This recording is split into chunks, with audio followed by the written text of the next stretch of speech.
In the last couple of decades, especially since 9/11, we've heard a lot about the term Taliban and Islamic terrorism and Al Qaeda, ISIS, all these organizations.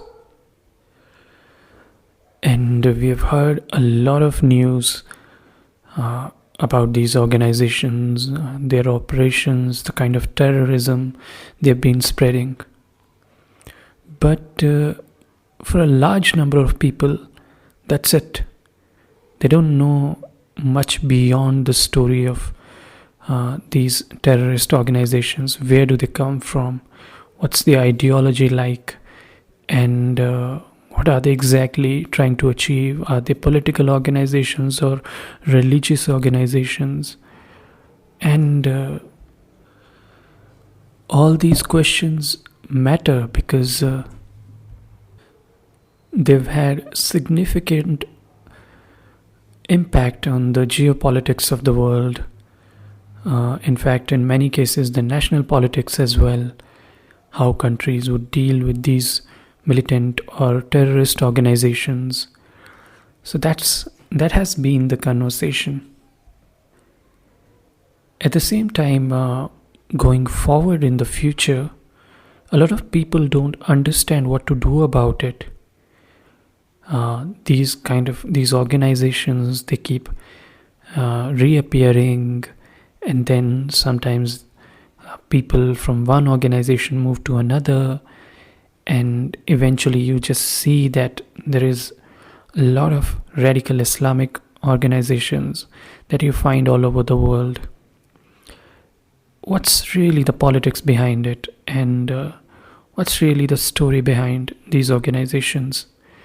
So Ahmed Rashid, who is an author and a journalist, he's done a lot of work on the subject. He's written quite a few books, some of them even titled Taliban, and with different subtitles, of course. So that's what I'm going to be talking about.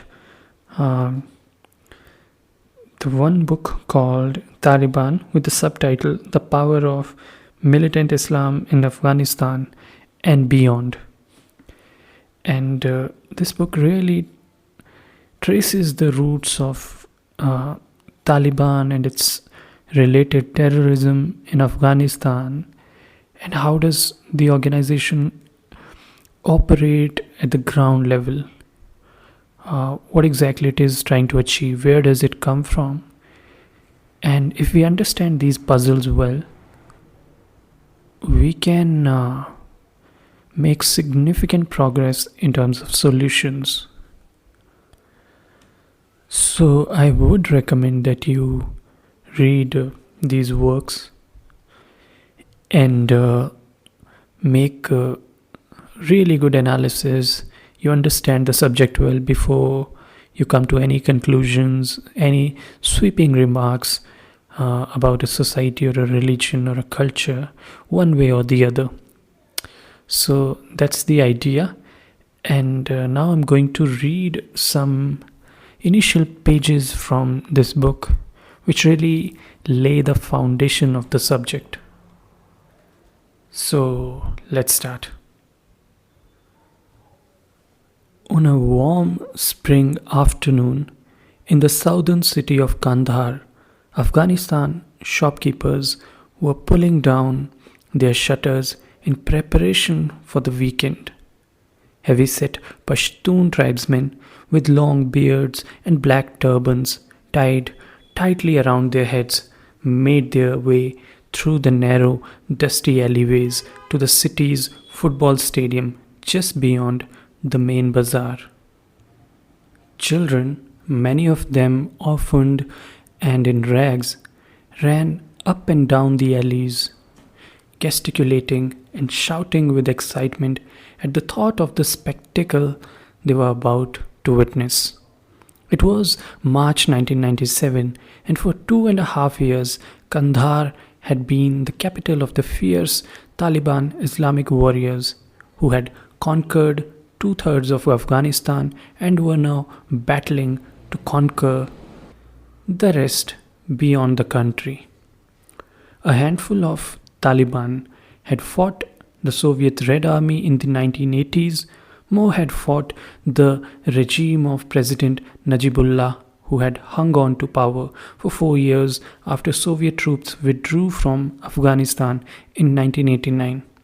But the vast majority had never fought the communists and were young Quranic students drawn from hundreds of madrasas that had been set up in Afghan refugee camps in Pakistan. Since their dramatic and sudden appearance at the end of 1994, Taliban had brought relative peace and security to Kandahar and neighboring provinces. Warring tribal groups had been crushed and their leaders hanged. The heavily armed population had been disarmed and roads were opened to facilitate the lucrative smuggling trade between Pakistan, Afghanistan, Iran, and Central Asia, which had become the mainstay of the economy. The Taliban, drawn from the majority Pashtun ethnic group, which accounts for some 40% of Afghanistan's 20 million population, had also galvanized Pashtun nationalism. The Pashtuns had ruled Afghanistan for 300 years, but had recently lost out to the country's other smaller ethnic groups. The Taliban victories revived hopes that once again the Pashtuns would dominate Afghanistan. But the Taliban had also implemented an extreme interpretation of the Sharia or Islamic law that appalled many Afghans and the Muslim world. The Taliban had closed down all girls' schools and women were rarely permitted to venture out of their homes even for shopping. The Taliban had banned every conceivable kind of entertainment, including music, TV, videos, cards, kite flying, and most sports and games. The Taliban's brand of Islamic fundamentalism was so extreme that it appeared to denigrate Islam's message of peace and tolerance and its capacity to live with other religious and ethnic groups. They were to inspire a new extremist form of fundamentalism across Pakistan and Central Asia, which refused to compromise with the traditional Islamic values, social structures, and existing state systems. A few weeks earlier in Kandahar, the Taliban had lifted their long-standing ban on football. The United Nations aid agencies, seizing a rare chance to do something for public entertainment, rushed in to rebuild the stands and seats of the bombed-out football stadium. But on this balmy Thursday afternoon, the beginning of the Muslim weekend, no foreign aid workers had been invited to watch the stadium's inauguration. No football match was scheduled. Instead, there was to be public execution, and the victim was to be shot between the goalposts. I had just got off a UN plane arriving from Pakistan and was told about the execution in hushed tones by depressed and embarrassed foreign aid workers. This is not exactly going to encourage the international community to give more funds for aid projects in Afghanistan. How do we explain the use the Taliban are putting our renovation of the football stadium to, said one Western aid worker.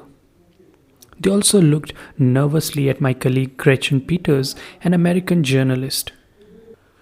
A tall, lanky blonde with a broad face and chiseled features, she was dressed in a one-size-too-small shalwar kameez, the local dressing comprising baggy cotton pants, a long shirt that extended to below the knee, and a long scarf that covered her head. But that did not hide her height or her striking American looks, which posed a threat to every concept the Taliban held, that women should be neither seen nor heard because they drove men away from the prescribed Islamic path and into wild temptation. Whether it was a fear of women or their abhorrence of femininity, Taliban leaders frequently refused to give interviews to female journalists. Ever since the winter of 1994, when the mysterious Taliban first emerged to conquer Kandahar and then swept north to capture Kabul in September 1996, I had been reporting on the Taliban phenomenon, making more than a dozen trips to Taliban strongholds in Kandahar, Herat, and Kabul. I was even more interested in trying to get to grips with who they were, what motivated them, who supported them, and how they had arrived at this violent, extreme interpretation of Islam. Now there was another Taliban surprise, both a nightmare and a gift to any reporter. A horrific event that made me tremble with both fear and anticipation. I had witnessed much death during the years of war, but that did not make it any easier to be a spectator at the execution of a fellow human being. And to view it as an entertainment shared with thousands of people and as an expression of Islamic justice and Taliban control was harder still. At the stadium, the Taliban first resisted our entry, but then allowed me in if I stood quietly at the touchline and promised not to talk to anyone. Gretchen Peters slipped in, but she was quickly ousted by a posse of panic-stricken armed Taliban guards who nudged her in the back with their Kalashnikov automatic rifles. By mid-afternoon, every seat in the stadium was taken as more than 10,000 men and children packed the stands and overflowed onto the sandy football pitch. Children played games of dare by running onto the pitch before they were pushed back behind the touchline by angry guards. It seemed as though the whole city's male population had turned up. Women were banned from appearing at any public events. Suddenly, the roar of the crowd subsided as 24 armed Taliban wearing plastic flip-flop sandals, black turbans, and the male version of the shalwar kameez came charging onto the pitch. They ran alongside the touchline, pushing the playful children back into the stands with their gun barrels and yelling to the crowd to be silent. As the crowd quickly obeyed, the only sound was the Taliban's flip-flops. Then, as if on cue, several Datsun two-door pickups, the Taliban's favorite mode of transport, drove onto the football pitch. One pickup sprouted a tiny sounding loudspeaker, the kind of seen on thousands of mosques in Pakistan and Afghanistan. An elderly man with a white beard stood up in the vehicle and began to lecture the crowd. Qazi Khalilullah Firozi, a judge of the Taliban Supreme Court of Kandahar, spoke for over an hour, extolling the crowd on the virtues of the Taliban movement, the benefits of Islamic punishment, and a full history of the case. Abdullah Afghan, a young man in his early 20s, had allegedly stolen medicines from Abdul Wali, a farmer who lived in their common village near Kandahar. When Wali resisted, Abdullah had shot him dead. After several weeks of searching for him, Wali's relatives tracked Abdullah down, arrested him, and brought him to the Taliban for justice. Abdullah was tried and sentenced to death, first by the Islamic High Court of Kandahar and then on appeal by the Taliban Supreme Court. These were trials without lawyers where the accused is presumed guilty and expected to defend himself. The Taliban's interpretation of the Sharia or Islamic law demanded the execution of the murderer by the victim's family, but not before a last-minute appeal is made by the judge to the victim's relatives to spare the murderer. If they granted mercy, the victim's family would receive blood money or monetary compensation.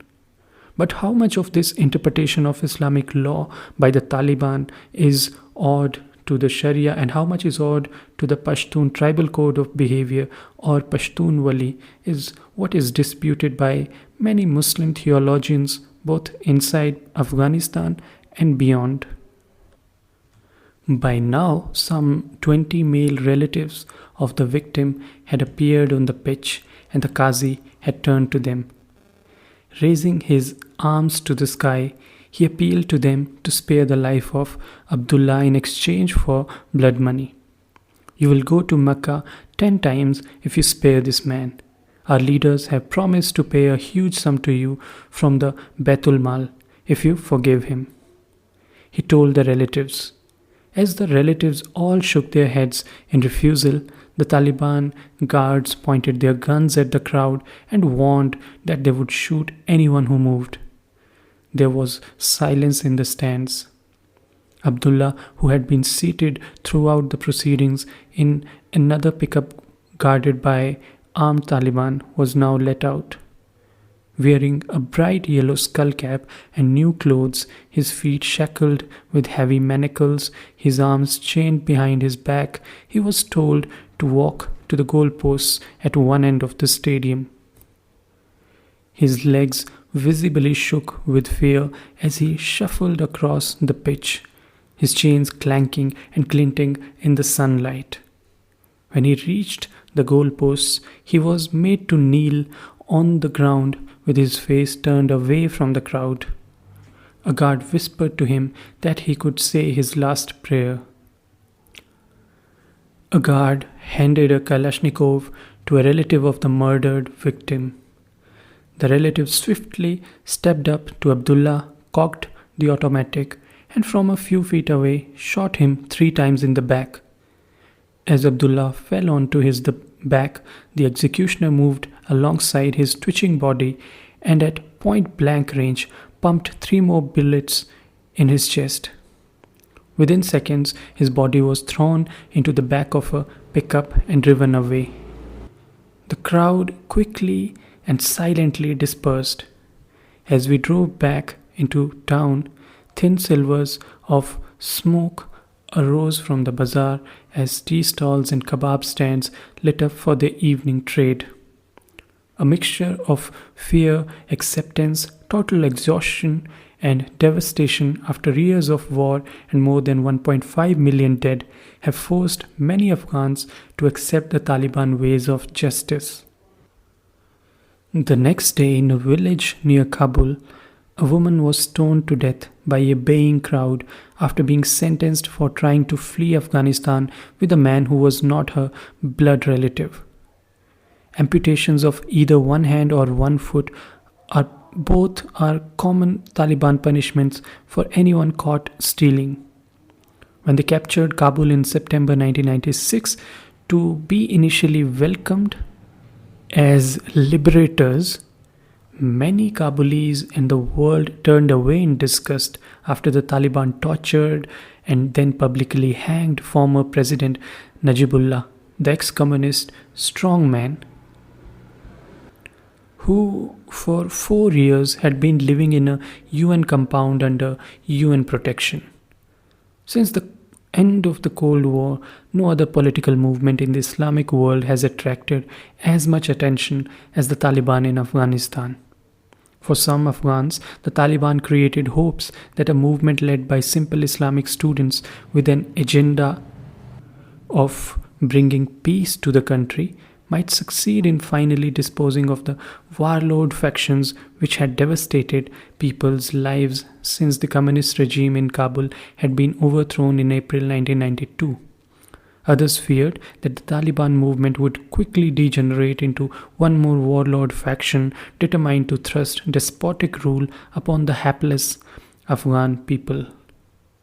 The Pashtun Taliban have also brought the question of inter-ethnic relations in a multi-ethnic state to the forefront, as well as other issues including the role of Islam versus clan, tribal and feudal structures, and the question of modernization and economic development in a conservative Islamic society.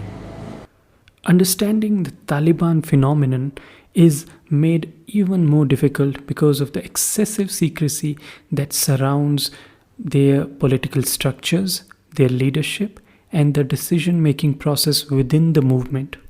The Taliban do not issue press releases, policy statements, or hold regular press conferences. With their ban on photography and television, nobody knows what their leaders even look like. The one-eyed Taliban leader Mullah Muhammad Umar remains an enigmatic mystery. After the Khmer Rouge in Cambodia, the Taliban are the most secretive political movement in the world today. Yet the Taliban have inadvertently set a new agenda for Islamic radicalism in the entire region, sending shock waves through Afghanistan's neighbors. Not surprisingly, Iran, Turkey, India, Russia, and four of the five Central Asian republics, Uzbekistan, Kazakhstan, Kyrgyzstan, and Tajikistan, have backed the anti Taliban Northern Alliance with arms and money to try and halt the Taliban's advance. In contrast, Pakistan and Saudi Arabia have backed the Taliban. In the post Cold War era, this has created unprecedented polarization across the region. The Taliban victories in northern Afghanistan in the summer of 1998 and their control of over 90% of the country set in motion an even fiercer regional conflict as Iran threatened to invade Afghanistan and accused Pakistan of supporting the Taliban. At the heart of this regional standoff is the battle for the vast oil and gas riches of landlocked Central Asia, the last untapped reserves of energy in the world today. Equally important has been the intense competition between the regional states and Western oil companies as to who would build the lucrative pipelines which are needed to transport the energy to markets in Europe and Asia. This rivalry has in effect become a new great game, a throwback to the 19th century great game between Russia and Britain over control and domination in Central Asia and Afghanistan.